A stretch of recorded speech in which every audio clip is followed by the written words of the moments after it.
Hello, in this video I want to have a look at ancient trade, especially ancient trade between the Old World and the New World. Now recently there's been some information has been released in regards to some Roman objects, possibly a Roman shipwreck, European plants, and in particular of interest is that they're found near Oak Island, which in itself is one of these enigmatic sites. Lots of stuff available on the net in regards to that, the treasure and some other interesting points. But for instance, what they've found is, well, a sword. That sword is essentially 100% authenticated as an original Roman sword. Now, in the typical manner, it's been sort of offhandedly dismissed. It's amongst with some other objects, that it was a collector who threw them or lost them overboard, and that it's, don't look at this, there's nothing to see here.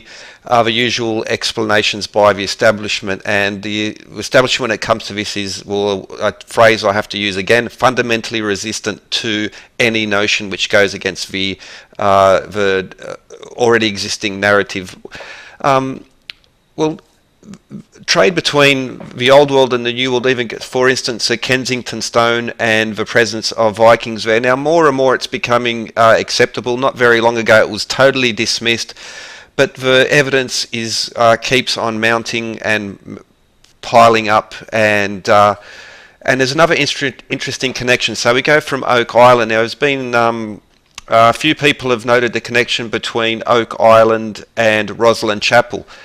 Rosslyn Chapel again is one of these very mysterious and enigmatic places, featured prominently in the Dan Brown Da Vinci Code, which was unfortunate because it gets connected with Hollywood, and once Hollywood popularizes these things, they just get lumped into this basket of conspiracy theory, fiction, or whatever. But there are many plants depicted in Rosslyn Chapel which are not only American plants, but they're from the Rockies and they're medicinal plants. And some botanists have gone through and said that, well, that they clearly are. They're not local, and that they're very much connected to the Americas. Now I'll post a link to an awesome documentary in regards to a former American intelligence decryption officer. He went around the world, some awesome stuff. I'll put that link in the description.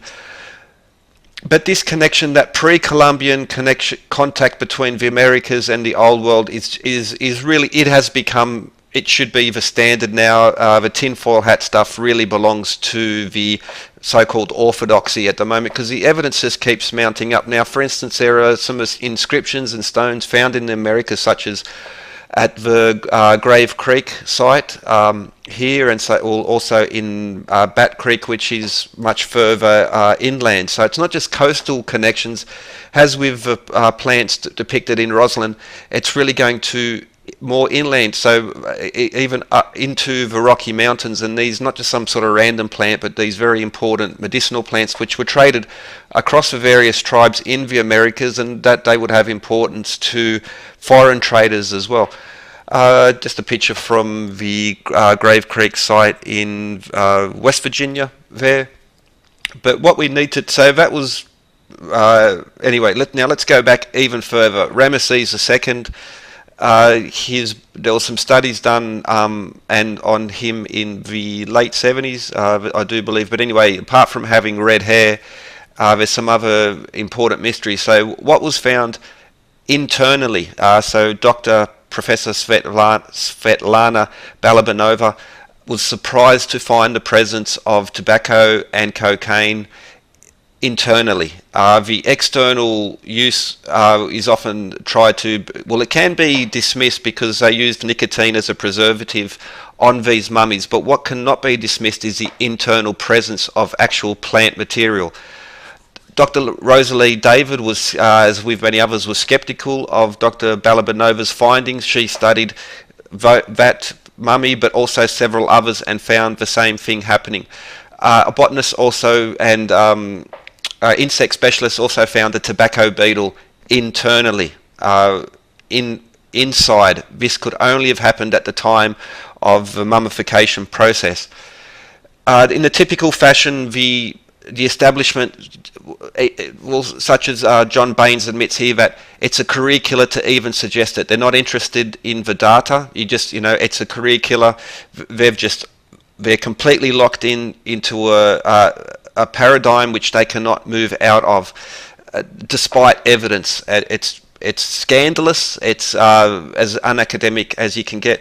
Now you'll also find plenty of so-called orthodox sites such as this archy-fantasies. Now there are more than enough fantasies and falsehoods into this topic, but this is just shows a mindset that certain people simply will not admit that these things happen. They're not interested in the data. For instance, that previous blog goes out of its way. It's effectively falsehoods they're engaged in. In Denmark, in graves, so around about the same time as Ramesses II, we find Egyptian beads in grave sites. So the graves is not later. They can be found to this, roughly around the year 1500 BC, but also not only Egyptian beads, but also from Nippur. So we have the Mesopotamian, and the Egyptian presence of trade. And again, the official history will try and dismiss this trade, and when they can't dismiss it, they'll try to minimalise it and say it was sort of done in stages and therefore it's not important. But that tobacco, cocaine and a tobacco beetle crossed the Atlantic thoroughly dismisses this idea. It's a tinfoil hat idea.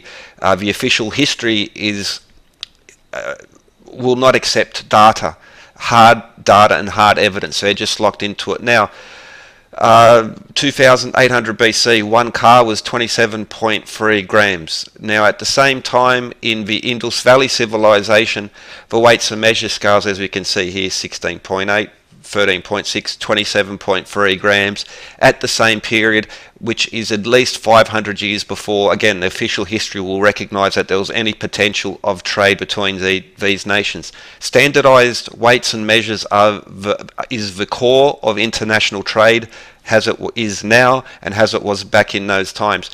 Now, even in between there, now I haven't been able to lock it in, but we have weights of 27.77 grams appearing, again within a sliver of this 27.3 gram presence. Now, the Greco-Roman world, both of them used 27.3 grams and 273, but 27.3.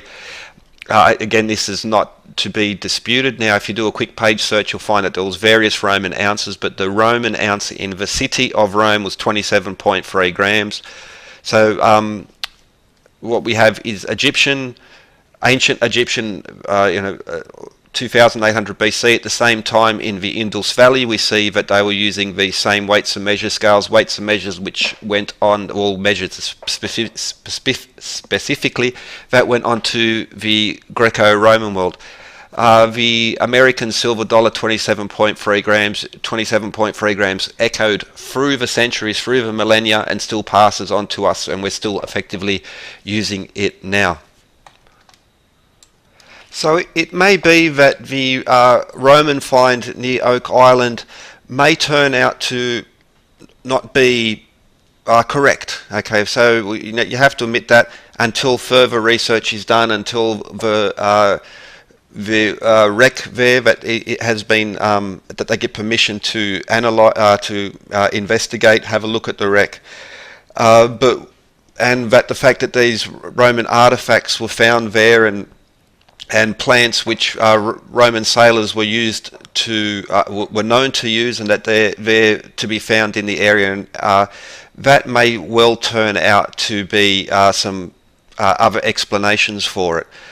However, again, the Kensington stone and these other examples of it, but they are dismissed outright, as with the Roman find. If they haven't even done the investigation, and the establishment has already said, nah, it's nothing to see here, it's just some modern collectors just throwing their bits and pieces, losing their pieces overboard, etc., or that these other inscriptions were forgeries or brought in later. So there are explanations for that. However, the presence of plant material, cocaine and tobacco, which only could have come from the Americas, the tobacco beetle could only have been brought through, and could only have come by a ship. The explanation that it was brought overland is just ridiculous. It's silly. No one should be trying to even sell that. So this should be part of established history now. And then, well, the Piri Reis map for one. A Turkish admiral in the 1500s compiled a map made of older maps which shows the American coast, and clearly without it shouldn't be argued as well, but again it's just they're reaching for anything to dismiss it. There are older maps, again old maps, pre-Columbian maps, which depict the Americas but also show Antarctica long before Antarctica was discovered, and they even some depict the rivers in Antarctica which are now under ice. So again, that they were able to magically draw and imagine all these things to such great detail is ridiculous. The explanations used by the Orthodox historians is embarrassingly bad. Like it's really unexplainable. It's not what's called the fringe or the conspiracy theory of ancient history is in fact the logical, the version of history which is backed by data, as opposed to the assumption, well, it didn't happen because there was nothing there before Columbus. And well, the data is there. It's there to be seen, and it also exposes the establishment that not only are they resistant to these ideas, but that in their texts and the presentations that they put up for public consumption, that they go out of their way not to include these, though they know them full well, also exposes their character, and their character is not a good one. Why is it up to supposed outsiders to do this? Why cannot the official historians do their job well? Well, incompetence can only go so far, but it comes down. The more you look into it and you see what other researchers, such as Hapgood and some other people, have gone to. Now, some of their ideas might pan out not to be true, but the data that they're basing it on is. It is observable. It's tested. It's there. It's there to be tested, there to be looked at. All the explanations given by the orthodoxy again is laughably bad, embarrassingly bad, criminally bad, because there are legal ramifications for presenting this type of presenting false data as well. At the very least, they should leave the field and get out of the way for people who are presenting the truth, as opposed to a fundamental dogmatic religious position that pre-Columbian trade and these sorts of things didn't exist. Anyway, this has been very quick, so lots of stuff out there in regards to this. And anyway, hope you enjoyed. Have a good one. History, the official history, is a steaming pile of cow poo.